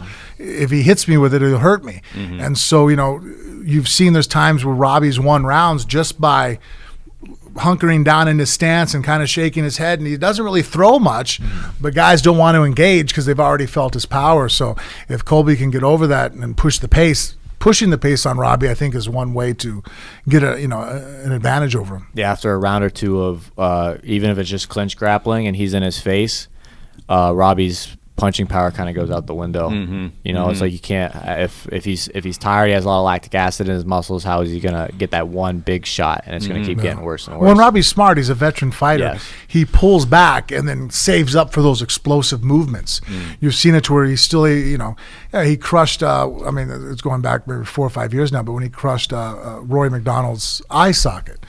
There was, I think, in the fourth round, he kind of, if I remember correctly, he took it off. He takes it off. Yeah. He took off the round and then came back with enough power to crush the guy's face with a shot late, and so, but he had to take it off, and Roy allowed him to take it off. He also was not able to make him, okay, well, if you're tired, I can't let you just sit here and march on me and get your rhythm back and catch your breath. Yeah. Also, the co-main event. Clay Guida and Jim Miller. Boy, this is the workman's main event here. I mean, talk about a couple of grinders. And I wouldn't want to be friends with either one of them. I'm friends with Clay, but I mean, that's a fight that, like, if you're like, that's either one of their wives or girlfriends, man, that's no one's coming through that fight unscathed. Yeah. They're both going to – it's going to be a brutal fight. I don't know who's going to win, but it's going to be brutal. Yeah, and is it surprising to find out those two guys have not fought before? I was kind of surprised. When you think about how long they've been around, how active they've been, how many fights they've had, and just for whatever reason, they have just not crossed paths. Just how deep that weight class is. Yes. Yeah, I think that's a fun fight. Because, they both got to be closing in on 20 fights apiece, right? Yeah, in just the UFC. Yeah, just the UFC. Yeah. Oh yeah, I mean Clay. This is going to be his 54th fight overall. But in the UFC, I'll bet he's had more than 20 fights in the UFC. I'd have to count them up, but yeah, and I'm sure Jim Miller very much. Yeah, 'cause Jim's didn't he? I want to say I thought he fought 6 times in 1 year even. Yeah, I think Jim at one point had the most fights. Yes, he's at one point. I don't think it does anymore. Yeah, but. he's one of those guys that's always at the top of like the endurance categories, like most fights, most cage minutes, and all that kind of stuff. Yeah, Jim Miller is 44 fights total for him. So yeah, almost 100 fights between these two guys. Incredible. All right, Mikey, will you favor us with some headlines? This is the part where Mikey presents his news segments. Now, Max, you don't know this. We call Mikey Porno Mikey because he films pornography. He's actually a professional pornography pornographer. Cinematographer? Is that what they call you guys? Pornographer. You don't get. Oh, it's just categorical. That's what it says on your card. Pornographer. Yeah. Okay. All right. What do you got for us today? Well, speaking of skeezy sex stuff, our old friend R. Kelly, well, actually not R. Kelly's in the news. Oh, his rep, Daryl Johnson. Daryl Johnson. I love that guy. He resigned in disgrace because he said that he would not trust his daughter alone with R. Kelly on live TV. Yeah. He says he did not resign for that reason. He resigned for personal matters. Yeah. Wait, that's not good enough reason to resign. He said that he misspoke, and he should have said that he meant to say that yes, he could trust his daughter with R. Kelly, but he wouldn't leave his daughter alone with not just any old pedophile. Not just any old pedophile. No. Yeah. So here's a little here's the clip of him saying it right now. Yeah. Okay. He will have his day in court, and they will have to bring the evidence, and that's what has to be done. If the evidence sticks, Mr. Keller will spend the rest of his life in the penitentiary. You have a 20-something-year-old daughter. Would you allow her to be alone with Absolutely not. With R. Kelly? Yeah, you said that way too fast, bro. You knew the answer. Come on, dude. You would not. I would not leave my daughter with anyone that's accused of being a pedophile. I would not. That doesn't seem like a contradiction to you. You're absolutely sitting here absolutely defending R. Kelly, but at the same time saying you wouldn't leave your own daughter with him. I wouldn't leave my daughter with anyone. Okay. I'm going to say it again. That's accused of being a pedophile. All right. You started at the beginning talking about Mr. Kelly's mental health. What I love about Daryl Johnson, and it's sad that we hardly knew him, and now he's gone from the public eye. He's gone before, just as quickly as he came. Just as quickly. But what I loved about him the moment I saw him was that he makes one bad point after another, but then when he makes it, he looks at you like, gotcha. That's a pretty smart point, isn't it? Yeah. And you want to talk about like scraping the bottom of the barrel, the depth chart of crisis managers that R. Kelly has to go into now. Like once you fire or once Daryl Johnson resigns, where do you go from there? I mean, who's taking that phone call? I mean, money's money, I get it. Yeah. But at a certain point, you're like, all right, unless he's going to pay you so much that you don't have to run your company anymore, do you want to have that on your resume that you represented Art Kelly? You know what I mean? At a certain point, you're like, well, everybody deserves a job. I'm like, I'm sorry, man. I realize you're guilty till proven, you're innocent till proven guilty. But I mean, fuck, come on. You know what I mean? Like, no. Well, earlier in that clip, I shouldn't have closed it so quick, but R. Kelly is basically broke, and Daryl Johnson said, well, he has royalties trickling in, so he's barely surviving off of like whatever royalties he's got. So you even like, I don't know I don't know what Daryl Johnson was getting paid, obviously, but it couldn't have been. It couldn't have been much. I'm sure he was doing it as a favor, or something. There's maybe to build his brand. Any publicity is good publicity. that one. I told Frank that now that Daryl Johnson is a free agent, I was hoping John Jones might retain his services so that we could continue to be entertained by him. I would like to see him pop up, and I would also just like to see Dana White have to deal with Daryl Johnson. Like every time this again, Yeah. We'd have to have like a skin chart just for the different shades of Dana's forehead. Yeah, exactly. Oh, look, he got him up to a 3 today. What else you got, Mikey? Let's see.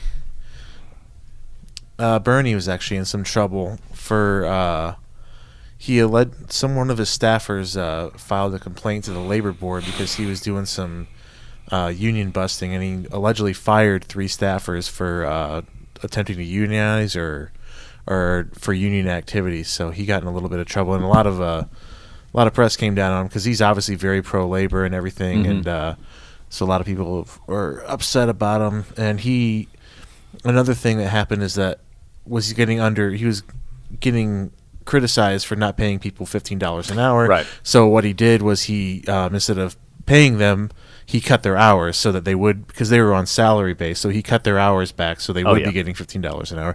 So a lot of people were making fun of him because he did exactly what he would think businesses should not do. Yeah, to the second charge, and you'll hear this sometimes when somebody will say, there should be a $15 an hour minimum wage, which I think there should be, that somebody will say, well, what do they pay them? But the point is that it's sort of like when somebody says, oh, why don't you voluntarily pay more in taxes then? That's always kind of this zinger line. But I think the bigger point is I'm campaigning against my own interests if I have that money, if I fall in that tax bracket, and I'm campaigning for my taxes to be raised or my minimum payment that I have to make an employee or as an employer $15 an hour. So yeah, true. You can point out the fact that I don't do that voluntarily, but I am still campaigning to have it done. The interesting thing to me about Bernie Sanders so far in this primary is that he's kind of getting out-Bernied by Elizabeth Warren. She's the new Bernie Sanders, and gaining a lot of momentum. Yeah, I think the trend now is how left can you go, and he was the far left guy. Now he's kind of he stood out last election because he was super far left. Now everyone is kind of far left, and he's just kind of, I think, getting lost in the shuffle. And plus, there's 20 people. Well, yeah. Everybody's trying to find their lane. There's also these pitfalls that you can fall into. And I sort of wrestle with the question. Like, a question was posed to him a few weeks ago about should a convicted felon have their voting rights taken away, and he says no, because that's just a constitutional right. And it's tough. It's one of those things where if I really sit down and break it down fundamentally, I probably agree with that. I probably agree that that's one right that should not be touched. But it's so tricky because politically, as soon as you say that, somebody goes, oh, you think the Unabomber ought to be voting, like you're specifically wanting the Unabomber to vote. It's like there's very few of those kinds of people compared to all of the people who are incarcerated. But I do understand that, and I think politically I would probably resist that. I would probably stop short of that and say no, they probably shouldn't. And yeah. I guess there's 7 instances of unfair labor practices that were brought up against him, including I think he fired 3 people allegedly for supporting or joining a union in his campaign. Well, but his campaign people are unionized, so he does have that. But I guess he fired 3 people for doing that. Well, allegedly. That's what the system is there for, and he'll have to defend himself against that. Yeah. And then there was let's see, Mario Lopez came into some news today. I saw that. Let me get rid of this one too. I have a great Mario Lopez story, Frank. Shoot. You are gonna love this. While Mikey is setting this up, let me drop this in real quick. All right. So back in about, I don't know, this is probably like 2009, Mario Lopez was good friends with Joe Francis, the Girls Gone Wild guy. Mario Lopez married a woman. She was famous for something. I can't remember what she did. She was on a TV show or something. But he married her, and Oprah Winfrey filmed like the wedding reception. She was going to do like a big story about the wedding reception and all this kind of stuff, right? So Joe... we're in L.A. and at this hotel restaurant, and Joe says, "Hey, Mario Lopez coming to meet us to eat dinner." So he shows up, and I didn't know Mario before, and so Joe is going. They're obviously talking about something that's of urgency, and Joe's like, "Oh, you can tell him. It's okay. You can tell him what's going on," and Mario Lopez explains that he is already separated from his wife after being married for like a few weeks because Joe threw his bachelor party, and the wife found out about through some sort of errant message that was left on voicemail. Somehow she wasn't supposed to hear or something, that all this debauchery had gone down. She had split up with him But what he was most concerned about is that the Oprah segment had not aired yet. So it just in the however many weeks it was going to take to put the thing on television, by the time it aired on Oprah, the wedding was already dissolved. Yeah. What's he in the news for today? Mario Lopez was on the Candace Owens show on PragerU. Yeah. And he basically said that he doesn't believe you should listen to your 3-year-old when they say that they're the different gender. Here's the quote. He says, "I'm trying to understand it myself, and please don't lump me into that whole group." Lopez responded, "I'm kind of blown away too. Look, I've never wanted to tell anyone how to parent their kid, and obviously I think if you come from a place of love, you really can't go wrong. But at the same time, my God, if you're 3 years old and you're saying you're feeling a certain way, or you think you're a boy or a girl, whatever the case may be, I just think it's dangerous as a parent to make this determination then. Well, okay, then you're going to be a boy or a girl, whatever the case may be. It's sort of alarming, and my gosh, I just think about the repercussions later on." And he did walk back those statements and was kind of forced to apologize by people. So I guess the question is then, are you making? Hold on, people got upset about that? Yes, they did. And This is the he kind of and he stuff. did apologize.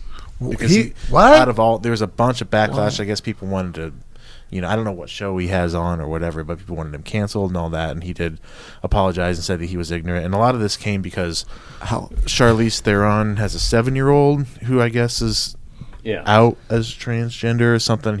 They were kind of brought that up, and he just thought that was a little young to be making that determination. Well, my thoughts on it are, as far as any kind of like, until you hit puberty, I mean, we have had psychologists prove that that's where more of a definitive mindset of where your sexuality is going to set upon. And I get that you have certain tendencies at a younger age to start going that way, but you're a little kid. To make any kind of permanent decisions, I wouldn't make you make a permanent. That'd be like, I wouldn't let my 3-year-old say, "I really like the Army, I'm signing up now. So when I turn 17, I made a decision now." It's like, holy shit, that's a major decision. Why don't we wait till we get older and not go ahead and cast our vote just yet? Let's leave it ambiguous. Let's keep that open, because you're a kid and things go back and forth. You might think you're a girl today. You might think you're a boy tomorrow. Fuck if I know. We don't understand enough about the human mind. And that'd be my only thing is I think I understand what he's saying. Right. That a 3-year-old, it's like, I wouldn't all of a sudden go get my kid on hormone treatment. He says he feels like a girl. It's like, he's a fucking kid. Relax. Right. You know what I mean? Like, let this play out. It's not ruining anything if he just, if he wants to wear a dress, fucking let him wear a dress, I guess. But like, nothing permanent. I would never allow him to have a surgery. I mean, I wouldn't. But that's not what we're talking about, though, is it? I mean, I don't think anybody's talking about. Well, if you're making a determination, I think that's how I'm taking that. Like, well, that's the way how I took it too. Is it now? The way that I took it was just whether or not you're, and I mean, maybe this is in need of a point of clarification, but the way that I took it was whether or not you, as an adult, are making a determination. Okay, I will treat you as a female, or I will treat you as a male. If that's how you, because I'll just tell you this, so I'll share this perspective. So I know somebody that this is happening to. I have a friend who has 2, I guess, biologically male twins who are probably, I don't know, they're probably 6 now, something like that. But one of them, the other one is every kind of thing you would think about a boy being, and the other one, as long as I've known him, has just the boy says he's a girl, he likes girl things, he plays with girl, and all that. I mean, there's no surgeries going on or anything like that, but they're also not making a determination. They're not like signing off on anything. They're just not saying that's wrong, take that off, don't play with that. I'm okay with that. Like, look, if you take your kid down the toy aisle, I mean, I did that with Bella. Isabella's a girl, but she never played with girl toys. And Jennifer is about as girly as you can get. Yeah. Her dad wasn't in the picture until she was well into her 20s. She was raised by her mom, who only had a sister, had no brothers. She only has sisters. I mean, I only have sister-in-laws, that biologically. She didn't grow up with any brothers. So, I mean, my wife is as feminine, girly as you get. You know what I mean? Like, I mean, she puts potpourri fucking packages in our fucking drawers at the home where you put clothes or whatever. But you enjoy those. Yeah. I didn't say nothing for a while. I was like, I think my wife's hiding drugs. And so, you know, obviously here we have a daughter and she goes down the aisle. We're at Target and she wants her to have Barbie, and Bella's not responding to that shit. And it was funny because we went around the corner on the side, there was an animal doll, like, you know, Animal from the Muppets. Oh, yeah, yeah. Right? And she sees it and she goes nuts. She wants it. Bella wanted the ugliest fucking monsters, and just, she's always been into more boy shit. And you know what I mean? Like, I didn't make a determination that meant that she wants to be a boy or be a girl. It's like, oh, you like boy shit? Then fucking get you boy shit. Yeah. If my son wants to play with a fucking doll, play with a doll. I don't give a shit. You know what I mean? Like, I don't care, but like, that's fine. But like, you know, anybody, like, we talk about like determination, like, wait a minute, are we going to put a stamp on this right now? Like, you are officially this, because I don't want to fucking do any of that yet. I'm going to wait till my kid gets old enough to make decisions for themselves. I don't think you need to do that. And, you know, the other thing is, too, is, I mean, from someone who works in an industry that sees a lot of sexually repressed individuals, a lot of times the guys with the weirdest I work at a brothel. The guys with the weirdest kinks are like the ones who are like the most conservative outwardly or whatever, and you can tell that it's just like this guy, whether it was religion or, you know, their conservative family or whatever. Yeah, and so now they're just these, you know, they're the ones who come in with their full bags of like dresses and makeup and strap-ons and all this kind of stuff that they got to have just to enjoy themselves. So I think it's kind of like, I think it's like this. It's like, all you're doing is just being supportive, just being a supportive parent. You're not saying this is right, because it's also not permanent. I mean, that's the other thing. Yeah, that's my point. It's not permanent. You're not getting them on hormones. I mean, I think the same thing on different levels. Like, what show was Jennifer watching on her fucking iPad? And I kind of was half paying attention because I was on my shit. Yeah. And it was like some young girl, some teenager who wasn't of age yet, who wanted breast implants. Yeah. And so at first I'm like, fuck no. Yeah. You're 14 years old. You don't fucking get to have titties that are fake. I'm sorry. Like, I mean, that's surgery. Like, oh, people at school are making fun of me. I'm like, God damn, first world problems. Like, get over this shit. You know what I mean? Like, no. You know what I mean? Like, now you're that kid. Like, that's a permanent decision that a 14-year-old's mind that I mean, come on, I can't be the only one that thinks this. This is the reason why we don't allow a 20-year-old to bang a 14-year-old, because guess what? I don't care how much she tells me that she's in love with that 20-year-old, or a boy in reverse. The boy's 14 and the girl's 20. We don't allow it because it's like, you don't fucking really know what you want, man. You know what I mean? You're 14 years old. Fuck, I didn't know what I wanted until I got into my fucking 30s, but at least we'll wait till you get to be 18 and then you can start making some decisions. You know what I mean? Yeah. Yep. News like this is why I want to go back to Killbuck, Ohio. These are not the headlines of the Killbuck Tribune. No, we're just worried about. I don't know. It's just good old boy town, and like everyone just kind of like, if we're growing up and someone if a boy wants to dress like a girl, it is what it is. But we're not going to be talking about like. Or even if someone has a negative opinion or a positive opinion, no one's bothering everyone about it. Yeah.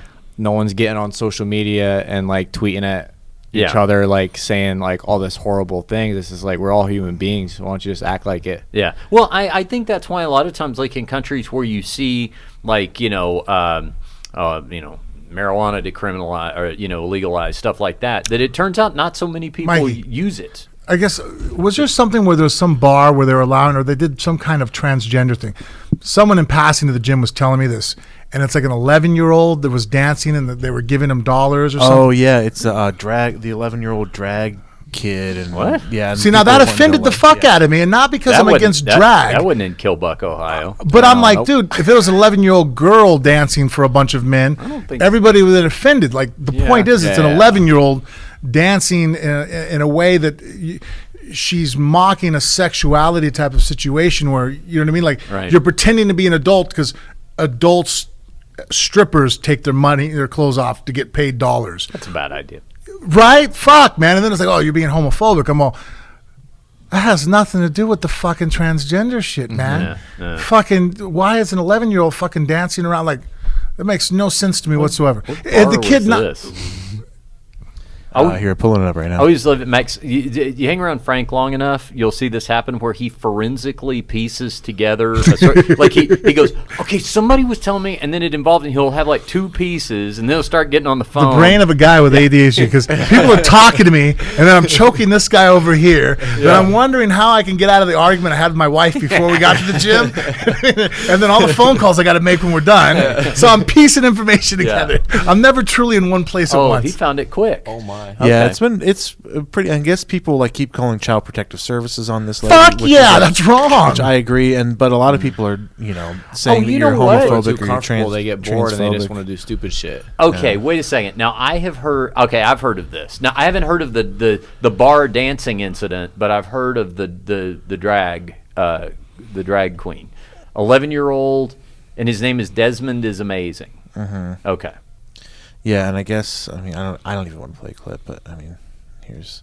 Is this the? Oh, this is the club performance.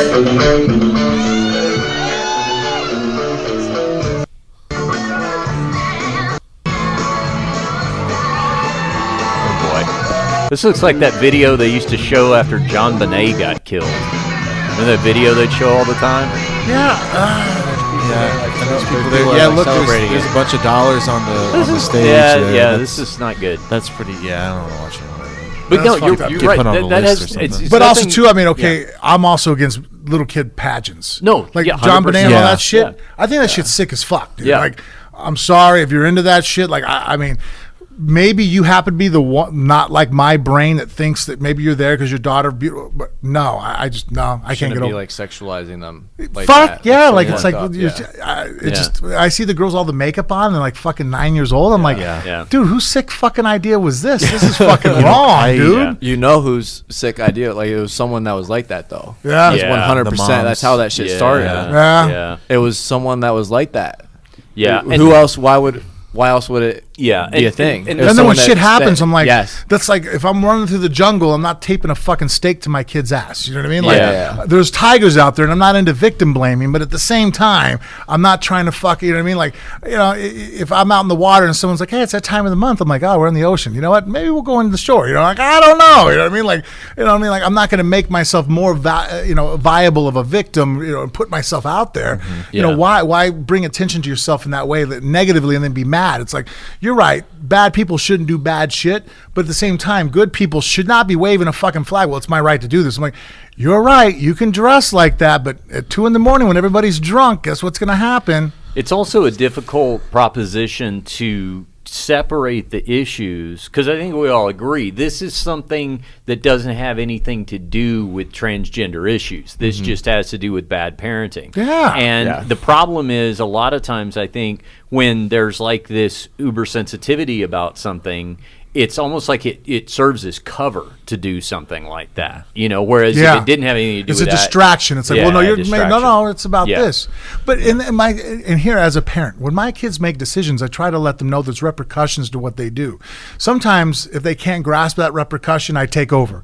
Mm-hmm. I try to have them to where they can steer their own life as much as possible, because I feel as a father, my most important task is to teach my children how to operate as human beings once I'm no longer in the picture, how to think critically, how to make decisions, and if you're sitting there and it comes to a decision that my child's going to make, like I'm going to quit the baseball team.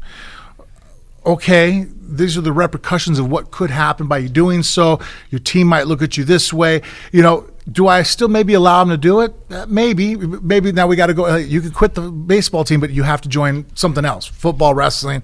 You can't just not be in a sport. If you don't want to play this sport, I get it. But where's the parent telling that kid, go, look, I know you feel this way and you're doing this thing, and I'm not saying you should shun yourself from society, but being a YouTube star at 11 years of age, dressing up the way you are and acting that way, it's like, I'm like, what if your kid was going through a phase? I'm just saying, you know what I mean? Like, and they regret it later. And now they fucking regret it. And you were the parent supposed to be making the logical decisions. Because, I dated a girl that I remember when we were in high school, she dressed all in fucking black, the eyeliner, cut herself. She's a fucking normal woman now. She doesn't fucking look anything like that, doesn't dress goth, but she went through a like fucking Marilyn Manson fucking prodigy type phase. and it was a phase. Now, Does this prom photo exist somewhere? I'd like actually, to see we went this. to homecoming together. I would like to see The bad this. part was that she was like 88 pounds, and I was already still 250, so it looked bad. Thank God we're the same age, or I probably would have been under investigation. But my point being is that, like, people go through things, and as an adult, it's like, I teach Bella that society, everybody, women are equal to men. I'm like, yes, we want you to be, but at the same time, things aren't there yet. So I don't want to disillusion you to think that things are a certain way and unprepare you. Then when you walk out the front door and go, well, this is the way it should be. And then when it kicks you in the face, come back going, well, how come it's not that way? It's like, well, no, we could fight for things to improve upon. But being unrealistic of where your finger's not on the pulse of where reality is also misleading. I think leads to depression. And that's why that group, I think, sometimes has such a hard time with acceptance. It's like within itself, it's like, well, why don't we set up realistic expectations of how far society is going to come along? I mean, 40 years ago, it wasn't even legal for blacks and whites to get married in all 50 fucking states. I mean, we are evolving. It's getting better. Absolutely. Is it where it needs to be? No. And if you go out there and you say, well, this is how I want it to be. It's fucking fantasy land, man. Shit's not the way we want it to be. We've got to work on it. But it just can't you can't sit there and go and expose your child to that and go, well, the world is fair and shit. It's like, what the fuck are you doing? You can't, I don't know. That upsets me from a parental point of view. It's like, that's not good parenting.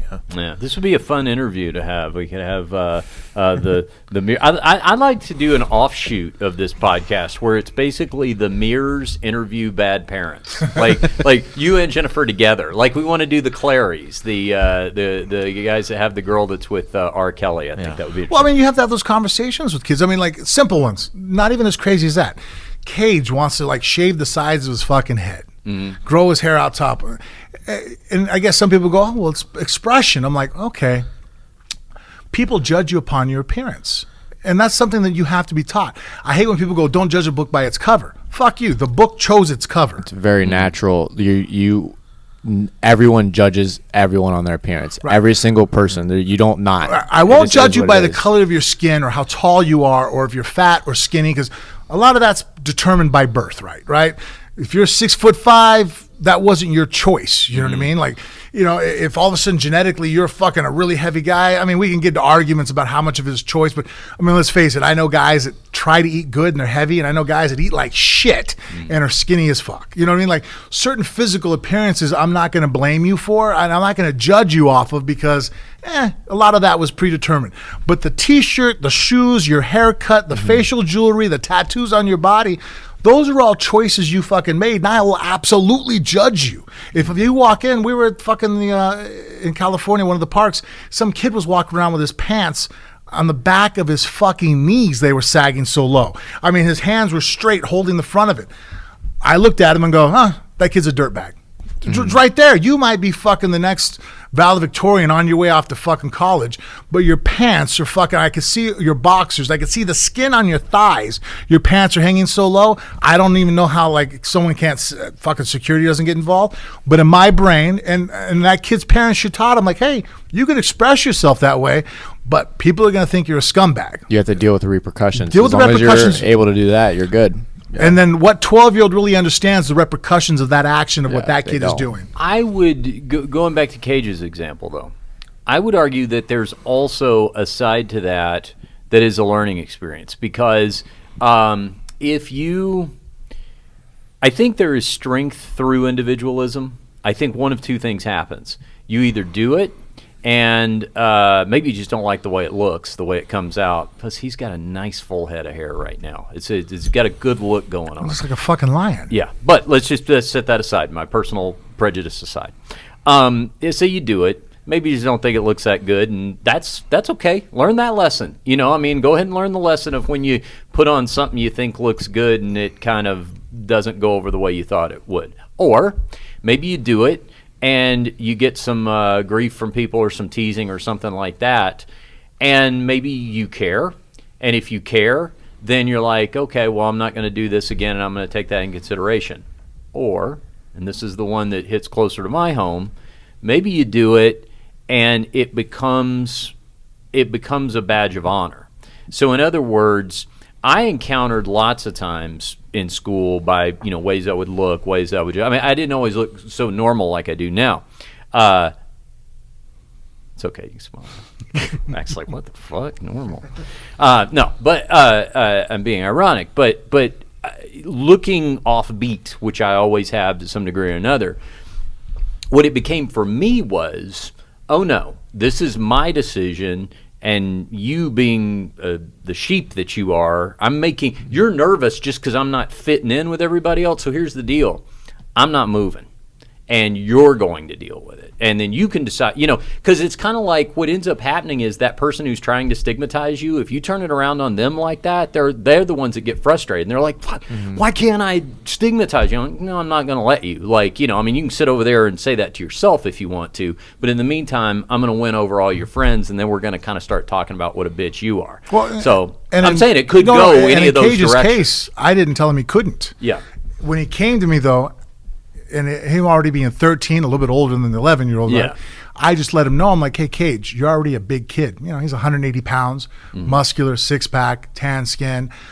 If you give yourself kind of a crazy man's haircut, people already, we're at Disneyland, already think you're a fucking small adult. Right, yeah. I said, just be prepared that right now you walk in, you have your face, your curls, it softens the look of what your statue body brings. But if you want to start, earrings and jewelry and shaving your head and doing things of that nature, you're going to put yourself in that category.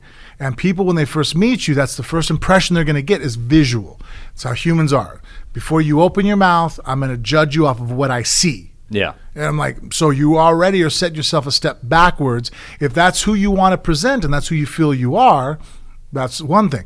If that's something you think is cool and it looks cool, but that's not who you are, it's like, well, now you're giving out two different signals, and then you're going to be frustrated in life because in one sense, you're going to be like, well, I'm this really soft-spoken, intelligent guy. Everybody keeps treating me like I'm a psychopath. I'm like, you're running around with a mohawk. Yeah. You have big fucking gauges in your ear and you have a mohawk. No one wants to hear about your philosophy. They're walking on the other side of the sidewalk when they see you because they think you're fucking crazy. You know what I mean? Like, you look like a meth head. You know what I mean? Like, I'm sorry, but if you dress that way, I can't get past that to start talking to you, to sit there and go, oh, wow, there's really a guy underneath of that. And then people get upset. And I'm like, well, but you can get past that. No, you can. What you and I got past it. What'd you think the first time you saw me? You thought somebody brought his drug dealer to the gym. No, seriously, no. Now I'm the squarest guy he knows. Fuck. When Ricky first brought him over, he was sitting at the edge, and I'm looking over at him, and you had Jen with you too, I think. And I'm like looking, like, who the fuck is this guy? He goes, "You do an interview." I'm like, fucking Ricky, man. Like, is this some fucking pot dealer out of his garage?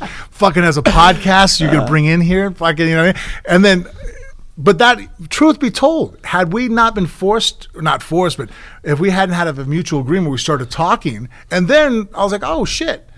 But I'm also an open-minded person. I can talk to somebody and get past that. Not everyone is. Yeah. Not everybody is. Not all society is that way. So once again, I want to prepare my kids for, hey, you're going to have those people that can read through whatever image you're putting up there, but don't be upset. I guess that's the moral of my story is like, if you sit there and go, well, I'm going to dress like a whore, my daughter, if she wants to do that when she gets older, will I be disappointed? Yeah.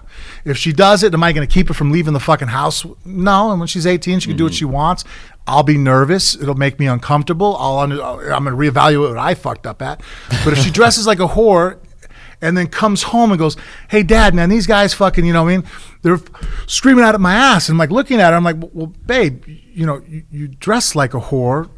They're treating you that way. They're talking to you that way. It doesn't make it right. I'm not saying it's right. I'm just saying that's the way it is. It's like, I ran from the dog. He chased me and bit me. He shouldn't have done that. You're right. The dog should have been trained not to fucking bite you. But you threw a stick at it and you ran. You taunted it. You know what I mean? Like, and in a way, and again, like people get mad at me when I say that because like, oh, you're victim blaming. Like, not really. You know what I mean? Like, you don't want to get catcalled. Don't fucking, you know what I mean? Like, but see, if that's me in that situation, I'm not feeling sorry for myself. I'm using that as a filter. So, for example, because of the process that you went through with me, the reason you're my best friend is because you passed my best friend test. See, you're right. You are an open-minded person. So that's my way of telling whether or not you're somebody I want in my life. and you are. But had you just been somebody who was like, that's whatever, you're not capable of having complex thought and whatever that initial impression, then that actually helps me because I was weeding people out. Yeah, and I guess I said as long as you're not, but then you are okay because you're not okay with the repercussions. You're okay with the repercussions. Yeah, totally. I guess I only want to make sure my children understand, like, hey, if you put an image forward, be prepared. Good and bad. You know what I mean? Hey, Bella's a jock. Cage is a jock. And sometimes, like, even though they're, Cage and Bella, they're straight A students, you know? And some of their friends at school will tease them a little bit, like, oh, and you're smart, And they would make those comments to them if they weren't good athletes. But I'm like, well, that's repercussions of putting forward the image that you're a jock. All you talk about is sports. All you care about is sports. You have a football team cover on your iPhone. So now, for right or for wrong, you're being stigmatized into that. You try, here's the box I'm going to put you in. Are you okay with it? Yeah, okay. Well, I'm good with that. If you're not okay with it, then let's look at what actions. Again, self-awareness of what responsibility I have over how people are perceiving me.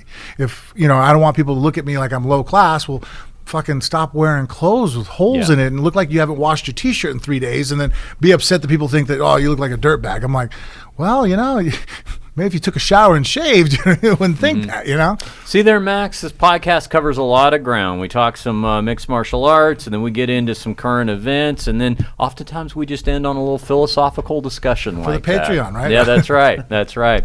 All right. Well done, guys. Max, I hope you had a good time. You do this again sometime soon. Yeah. Really all right. When being on. When are you going to fight again? Do we know yet?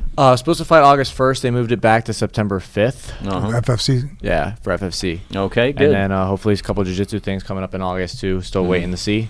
All right, very good. By the way, I saw a note that our friends over there at High Rollers BJJ, where we went to the jiu-jitsu tournament in the dude's garage, then they're having one at Snoop Dogg's house. Yes, I saw that. I'm going to do the same thing, except I'm going to require that you pack a dip in first. Ooh. That's some country boy Ohio. Talking about the CBD stuff, I'm working with a American shaman right now, CBD. When I get, they send me a bunch more of their stuff. I have a liquid one that's white, that's water-based. It's funny story, right? I'm in Oklahoma, and this guy's like, hey, you like CBD? I'm like, yeah. So he gives me the product, and I'm like, oh, I'll try some. So I'm drinking water. Now I'm commentating the show. So at one point, I'm sitting there, I'm like going, wow, my shoulders and knees feel real fucking good now. This stuff is really good. And then I got kind of nervous. I'm like, this feels so good. I think they fucking just, they got me, dude. Motherfuckers, I'm high and I'm on TV. No. And I'm not a good outdoorsy smoke weed guy. You know what I mean? I get too paranoid. And so I'm sitting there and I'm like, no, I'm not high. Am I? I had a conversation with myself for about an hour, whether I was high or not. I'm like, well, if I'm having this conversation, I'm probably not high. So I went in and did my job. And then afterwards I was like, hey man, can I get more of that shit? Because that fucking was so good that I actually thought that I was slightly high because of how much pain it took away. I was hoping you were going to tell me that hour-long conversation with yourself was on the air. We could go back. I hope it might be. No. Maybe I was high. Speaking of Patreon. All right. Do this, Frank. Tell everybody how to follow us on social media. If you follow us on Facebook or Instagram, it's Phone Booth Fighting. Snapchat and Twitter is just Phone Booth Fight. And Max, how can people find you on Instagram and wherever else you like for them to look for you? I have 2 different Twitter handles, but you just search Max Rohskopf, and then my handles are Max XXX out 155 on Twitter, and then I think it's just Maxing Out on Instagram. Okay. All right, that's where you find Max. For Max and Frank and Porno Mikey doing a great job producing as always. I'm Richard, and we'll see you right back here next time on Phone Booth Fighting.